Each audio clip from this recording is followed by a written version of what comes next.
Hello guys, welcome to trade FN with Akash. तो आज हम बात करेंगे एग्जिट पोल के बाद मार्केट का जो हाल हुआ है, उसके रीजन क्या है, मार्केट के क्या एक्सपेक्टेशन थे और आगे बाजार क्या करेगा, सब डिटेल में बात करेंगे। वीडियो एंड तक देखना है क्योंकि बात अभी सीरियस है और अगर आप नए हो वीडियो पे तो चैनल को सब्सक्राइब जरूर करें। तो आज हमारा टॉपिक है, क्या महाराष्ट्र इलेक्शन मार्केट में एक बुलिश रैली और रिवर्सल दे सकता है कि बन सकता है एक बड़ी गिरावट का रीजन। और ये इलेक्शन इतना खास क्यों है? बिकॉज उत्तर प्रदेश के बाद सबसे बड़ा स्टेट है महाराष्ट्र। मैं विधानसभा सीट की बात कर रहा हूँ। और इकोनॉमिकली भी सबसे स्ट्रांग है महाराष्ट्र। इंडिया में नंबर वन पे आता है। तो अगर यहाँ पे बीजेपी अपनी गवर्नमेंट फॉर्म करती है तो मार्केट इसको पॉजिटिव लेगा क्योंकि बाजार को भी यही चाहिए, जो सेंट्रल में वही स्टेट में यही मार्केट को पसंद है। अगर इनकेस बीजेपी हार जाती है और महाविकास आघाड़ी की सरकार बनती है तो एक बहुत बड़ा नेगेटिव स्टेटमेंट जाएगा पूरे इंडिया के लिए और मार्केट भी तगड़ी गिरावट देगा। बड़े स्टेट के रिजल्ट से एक अंदाजा आ जाता है बड़े प्लेयर्स को कि आगे क्या क्या होगा और क्या करना है। तो रिजल्ट 23 को है। वैसे भी मैं एग्जिट पोल पे ज्यादा भरोसा नहीं करता हूँ। दिखाते कुछ और है और होता हमेशा उल्टा ही है। बट आने वाले मंडे को एक बात तो तय है, एक तो बाउंस आएगा अच्छा या जोरदार गिरावट होगी। और मैं रिवर्सल की जगह बाउंस इसलिए बोल रहा हूँ because I personally feel market का 6 to 8% फॉल अभी पेंडिंग है। आई मीन 1000 से 1500 पॉइंट की डाउनसाइड निफ्टी में मैं देख रहा हूँ आने वाले टाइम में। तो आज मार्केट में क्या हुआ वो देखते हैं। तो निफ्टी आज स्टार्टिंग में ही गिरना चालू कर दिया। सभी मार्केट आज स्टार्टिंग में ही 100-200 पॉइंट गिर गए। इसका रीजन ये था कि एग्जिट पोल में स्टार्टिंग में बीजेपी लीड कर रही थी। फिर जैसे जैसे बाकी सर्वेस के रिजल्ट आने लगे एग्जिट पोल के, तो वहां पे महाविकास आघाड़ी भी आगे दिखाने लगे। तो फिर ये इलेक्शन बहुत टफ होने वाला है। कौन जीतेगा अभी ये कंफर्म नहीं है। तो मार्केट ने इसको निगेटिव लिया। और अदानी का भी रीजन था आज। तो इलेक्ट तो अदानी का कैसा है ना, जब भी इलेक्शन वगैरह कुछ होता है ना तो ये अदानी को नाम बीच में आता ही है।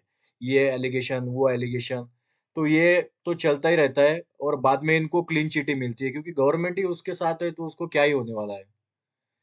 तो उसके बाद मार्केट ने रिकवरी भी दी।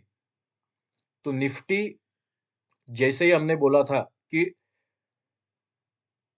23,500, ये जो हमारा नो ट्रेड जोन था, ये जैसे ही ब्रेक होगा तो पहला टारगेट हमारा आ जाएगा 23,350। तो 300 तक भी आ गया था मार्केट आज और वहां पे ही निफ्टी क्लोज हुआ है। तो कल ये ध्यान रखना है कि अगर हम 23,400 के ऊपर अगर जाते हैं तो फिर पहला टारगेट 23,500, दूसरा 23,600 और 700 तक भी हम जा सकते हैं क्योंकि अभी बहुत बड़ी गैप है यहाँ पे। एक रिवर्सल आ सकता है 200-300 पॉइंट का। और अगर बियरिश का ट्रेड हम तभी लेंगे जब 23,300 के नीचे हम 15 मिनट की कैंडल क्लोज करेंगे तो पहला टारगेट हमारा 23,200 आ जाएगा। और इसके नीचे मैं कल निफ्टी को नहीं देख रहा हूँ। फिर मंडे से अगले नेक्स्ट वीडियो में बात करेंगे कि 23,200 के नीचे क्या हो सकता है। तो अभी के लिए बियरिश टारगेट हमारा सिर्फ 23,200 है और कॉल साइड हम 23,700 तक जा सकते हैं।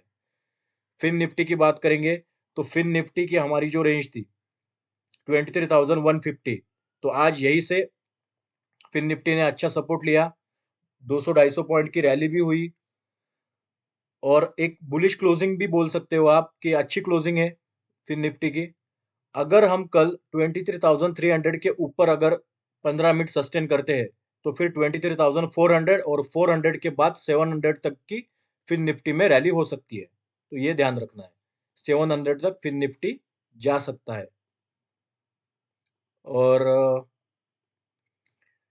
अगर हम कल 23,300 के नीचे 15 मिनट कैंडल क्लोज करते हैं तो फिर यही जो आज का लो था 23,150 या ज्यादा से ज्यादा 23,100 तक हम जा सकते हैं। तो ये लेवल फिर निफ्टी में ध्यान रखना है। बैंक निफ्टी ने 50,000 से ही आज वापस एक बाउंस बैक दिया है अच्छा। क्लोजिंग भी अच्छी दिख रही है। अगर हम कल 50,500 के ऊपर 15 मिनट की कैंडल क्लोज करते हैं तो सीधा 51,000 तक हम जा सकते हैं और 50,400 अगर ब्रेक करते हैं तो पहला टारगेट हमारा आ जाएगा 50,000। बट बैंक निफ्टी में, फिन निफ्टी में बियरिश ट्रेड नहीं लेना है। जब तक 50,000 ब्रेक नहीं होती है लेवल, तब तक हम बैंक निफ्टी में बियरिश नहीं हो सकते, क्योंकि जो बाउंस आएगा वो बहुत शार्प आएगा, तो पैसा नहीं बनेगा पुट साइड। तो कॉल साइड ही देखेंगे। अगर 50,500 के ऊपर 15 मिनट की कैंडल क्लोज मिलती है तो फिर 51,000 तक हम जा सकते हैं। उसके बाद मिड कैप, तो मिड कैप हमारा जो नो ट्रेड जोन था, उसके ऊपर मिड कैप ने क्लोजिंग दी है।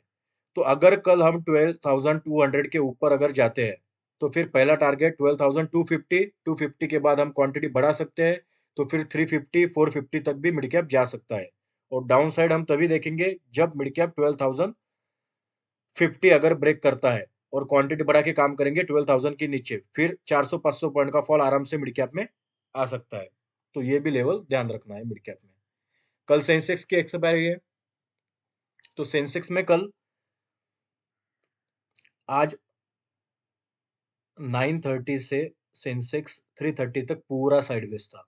और ये जो 15 मिनट की कैंडल है 9:30 को जो बनी है, ना उसका हाई ब्रेक हुआ है ना उसका लो ब्रेक हुआ है। तो कल जो भी हम सेंसेक्स में ट्रेड करेंगे वो ये 9:30 की कैंडल को देख के करेंगे। अगर 77,250 अगर ब्रेक होता है और उसके ऊपर 15 मिनट की क्लोजिंग मिलती है, तो फिर सीधा 77,800 तक हम सेंसेक्स में रैली देख सकते हैं बुलिश। और डाउन साइड मूव अगर 77,000 ब्रेक होता है, तभी हमको 200-200 पॉइंट के टारगेट मिल सकते हैं 76,600 तक। यहाँ तक ही बियरिश प्ले करना है और प्रॉफिट बुक करना है अपना।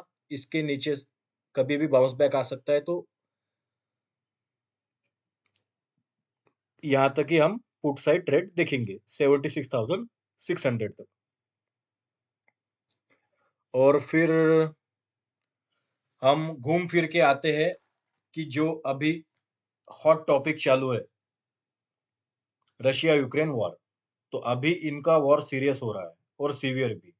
न्यूक्लियर वगैरह मिसाइल डाल दी किसी ने तो बहुत बुरा हाल होगा और सबसे ज्यादा गिरेंगे हम, बिकॉज हम ऑलरेडी बियरिश है। बट आप एक चीज नोटिस करो कि ग्लोबल मार्केट बिल्कुल भी इनके वॉर पे रिएक्ट नहीं कर रहा है। और हमारे मार्केट की गिरने की वजह हमारा इंटरनल प्रॉब्लम है और हमारे प्यारे एफआई जो माल बेचते जा रहे हैं हर रोज। ठीक है। और रहा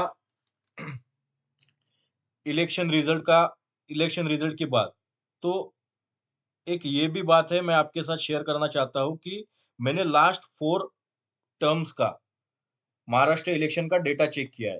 तो मार्केट ने, मतलब प्रीवियस डेटा चेक किया है, तो मार्केट ने कुछ खास रिएक्ट नहीं किया है, क्योंकि कभी भी महाराष्ट्र में स्ट्रांग गवर्नमेंट बनी ही नहीं है आज तक। बट लास्ट हरियाणा इलेक्शन के टाइम, ये 5-6 अक्टूबर को हरियाणा का इलेक्शन जो हुआ था ना पिछले महीने, तो मार्केट ने बहुत बड़े मूव्स किए थे। तो ये टाइम भी ये तो महाराष्ट्र इलेक्शन है, 228 सी सीट है। तो अभी कुछ बड़ा, एक तो बाउंस आ सकता है या बहुत गिरावट हो सकती है। तो रिजल्ट पे नजर रखना है और मार्केट तो दिखाएगा ही कि उसको क्या करना है। तो देखते हैं आगे क्या होता है।